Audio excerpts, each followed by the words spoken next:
YouTube. I'm back here today for another game review. Today I'm very excited to check out Scribblish from Hasbro. This is for 4 to 6 players. Take about 20 minutes to play, and it's for ages 8+. In Cranium Scribblish, you're going to be playing a game of telephone, but with pictures. It's pretty much a ripoff of Telestration and Scroll, which are both ripoffs of another game that's called like Cat Poop or something like that. I don't remember the exact name of the game. There's been many reiterations of this game is what I'm trying to say. But what this game tries to do different is have this unique little scroll system where you're going to be tucking your piece of paper into the scroll and also adding points to the game by making you try to guess which of the pictures at the end was your picture from the beginning. There's some different ideas, but do they work well? Let's open it up and I'll tell you what I think. Alright then, we're going to take a look at what should I get inside of Scribblish. So first and foremost, we have a handy dandy rule sheet. It's 1.5 pages, double-sided. This part right here is in case you're a moron and don't know how to install batteries. And overall, it's very well done. It should have you up and running in no time at all. Big thumbs up the rules, and also I can teach you how to play right now. So in Scribblish, you are going to be drawing on this piece of paper right here, which you are going to be tucking into your little scroll holder, and it actually works way better than this. This is the first time I've had this issue.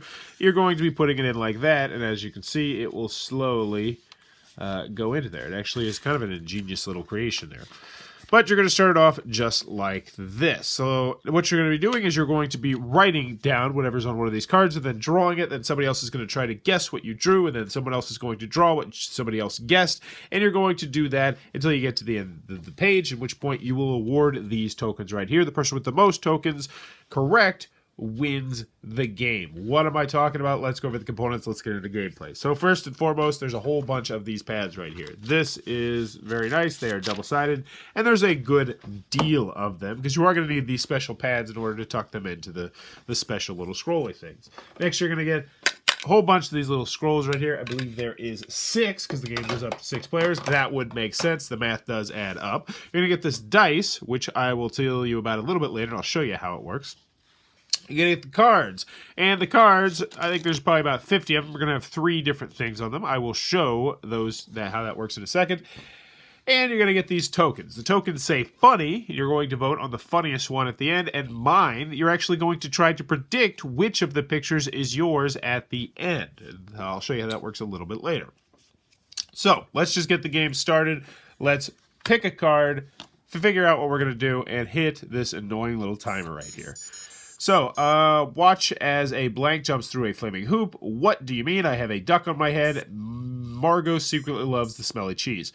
So, I'm going to go watch as a kangaroo jumps through a flaming hoop. So, I'm just going to put kangaroo up here because I will remember that that's mine.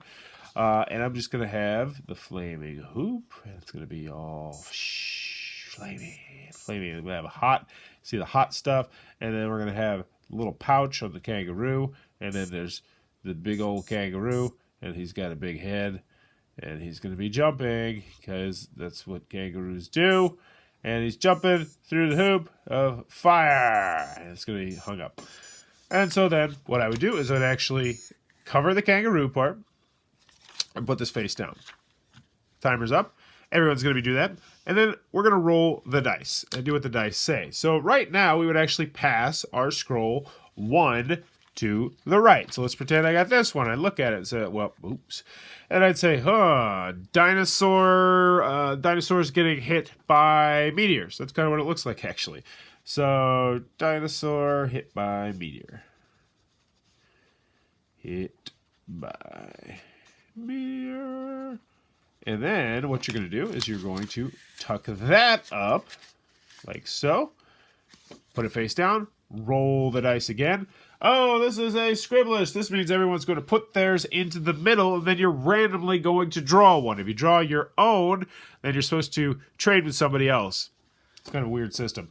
But the things on the dice are 1 right, 1 left, 2 right, Scribblish, 2 left. And yeah, you get it. So it gets back to me, and I go, oh, dinosaur getting hit by a meteor. So I'll put this giant meteor right here flying in through space. It's going to be on fire. And then we'll have a scary dinosaur. He's like, rawr, rawr. He's like, ah. That's terrible. It's just god awful. This is why I don't like art. So he's got short little arms. Ah! short little arms, short little arms. And then you get it, though. What you're going to do is you're going to keep doing this. So someone would try to get this picture, then they'd write that down, and then someone would try to write down an image for the guest, and then you do that until you get all the way to the bottom. Once you get all the way to the bottom, what you're going to do is you are going to put all of the pictures in the middle. And what you're going to try to do is guess which one was yours, which one was mine. And you put a token by that, and then you're going to choose one by one, reveal all the different scrolls, how they got to where they're going. You're going to do that for all of them. People are going to vote on the funniest one, and you will get a point for every funny token you get, and you will also get a point if you guessed yours correctly. Whoever has the most points will be the winner of Scribblish. That, in a nutshell, is how the game is played. Alrighty then, Cranium Scribblish. What are my final thoughts? Let's go over the pros, let's go over the cons. First on the cons side, game's not going to be for everybody for a variety of different reasons. 4 to 6 players is a pretty restricted player count, and with a game like this, you really want it to go to as high a player counts as you want. You want 8, you want 10, you want 12, because the bottom line is, the game is more fun when there's more people and there's more crazy drawings and more crazy captions and all that sort of stuff. So having it only go up to 6 players is a little bit of a downer. Also, I did not like how the scoring works for this game at all. It just kind of stinks. Like, I know, because here's the thing. You try and guess which one's mine, but by the end of it, most of the time, they're just drastically changed. And if it isn't drastically changed, it has nothing to do with what you did. Yeah, maybe sure you drew a nice picture, but I just didn't like how the scoring worked in the game at all. And by the end of the 3 games we played, most of the time, people didn't care about the scoring whatsoever. It was just, hey, let me see these pictures. These pictures are neat. I also don't like the die roll thing. Like, I get it. It works. You're trying to keep it secret whose is where's, but it's just,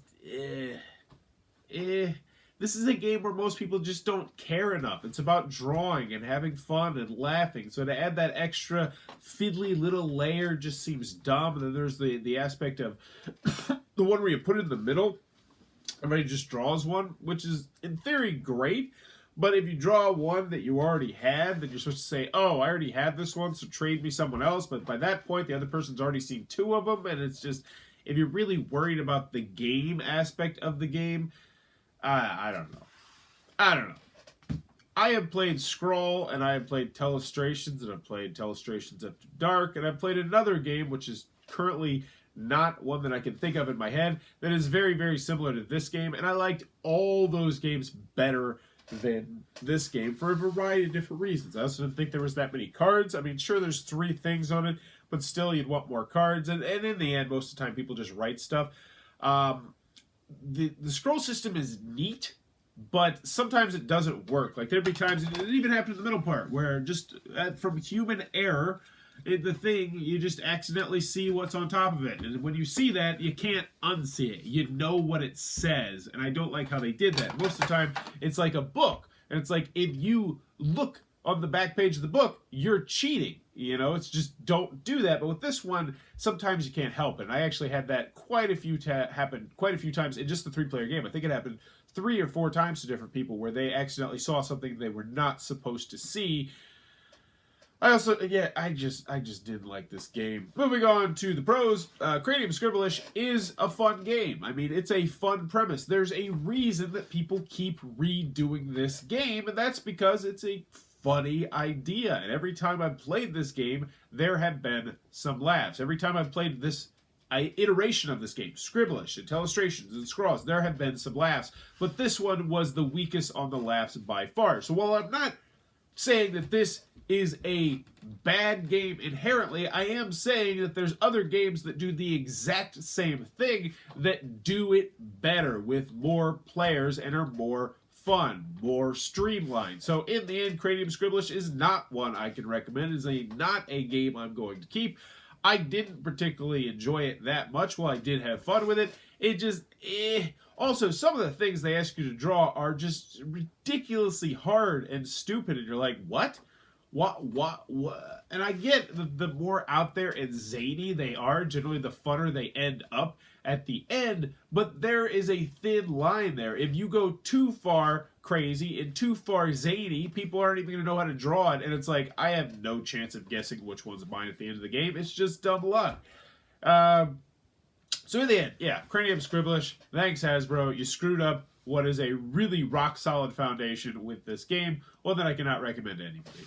If you enjoyed this review, please sure to click on that subscribe button down below and in the comments below. Let me know. What was the first telephone you ever had? For me personally, it was my mom's phone in an apartment we used to live in. It used to be right on the wall, right next to the kitchen. It used to have that long, dangly little cord that I used to play with, and I used to like jump rope, like try and jump rope with when I was on the phone.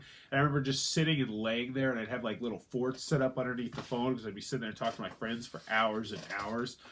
Oh, kids today, they will never know the crappiness that was. I'm not even going to look at it nostalgically. That was terrible, having to be completely connected to your phone. They didn't even have a speakerphone on that thing. But yeah, let me know in the comments below. Where was your first phone? And as always, thanks for your time, YouTube.